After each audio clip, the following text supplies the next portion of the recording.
Umat manusia saat ini sedang menghadapi sebuah krisis global. Barangkali krisis terbesar yang terjadi di generasi kita. Keputusan yang dibuat oleh masyarakat dan pemerintah beberapa minggu berikutnya akan membentuk dunia beberapa tahun berikutnya. Mereka tidak hanya membentuk sistem kesehatan, tetapi juga ekonomi, politik, dan kebudayaan kita. Kita harus bergerak cepat dan penuh keyakinan.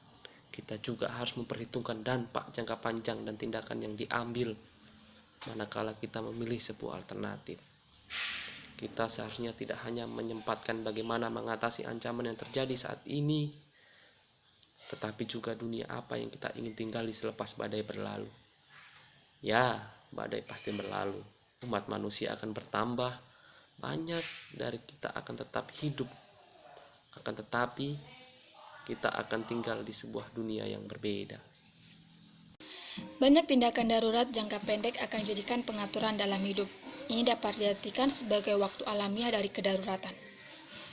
Mereka mempercepat sebuah proses sejarah, di mana keputusan yang pada waktu normal memerlukan waktu bertahun-tahun dapat dirampungkan dalam waktu hitungan jam.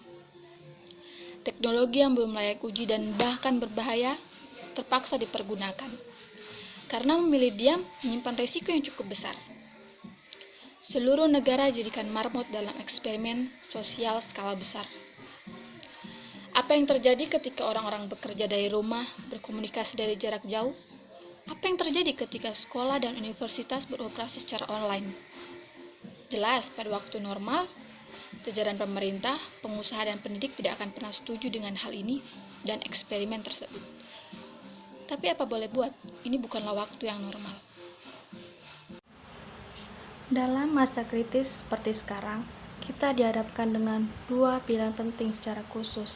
Pertama, antara pengawasan totaliter dan pemberdayaan sipil. Dan yang kedua, antara isolasi nasional dan solidaritas global, pengawasan yang sesungguhnya.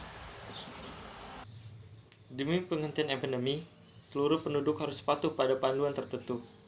Terdapat dua cara utama demi mencapai hal tersebut. Metode pertama adalah pemerintah harus memantau dan menghukum siapa saja yang melanggar ketentuan yang ditetapkan saat ini.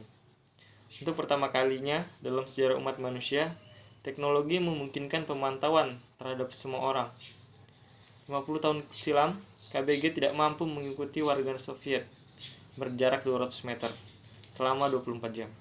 KBG juga tidak bisa berharap dapat memproses seluruh informasi yang terkumpul secara efektif. KBG juga mengendalikan agensi dan analis manusia, dan oleh karena itu tidak mungkin menempatkan agen manusia untuk mengawasi setiap gerak-gerik warga negara. Akan tetapi, pemerintah saat ini bisa mengandalkan sensor di mana-mana, dan algoritma yang kuat ketimbang hantu berdarah daging.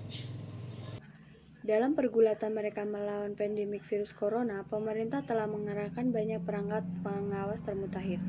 Cina merupakan kasus yang layak diperhatikan, dengan pengawasan secara seksama gawe setiap orang, mempergunakan ratusan juta kamera pengenal wajah, dan mewajibkan semua orang untuk mengecek dan melaporkan temperatur tubuh dan kondisi medis mereka. Otoritas Cina tak hanya dapat cepat mengidentifikasi mereka yang dicurigai terjangkit virus corona, tetapi juga melacak pergerakan mereka dan mengidentifikasi dengan siapa saja mereka bersentuhan.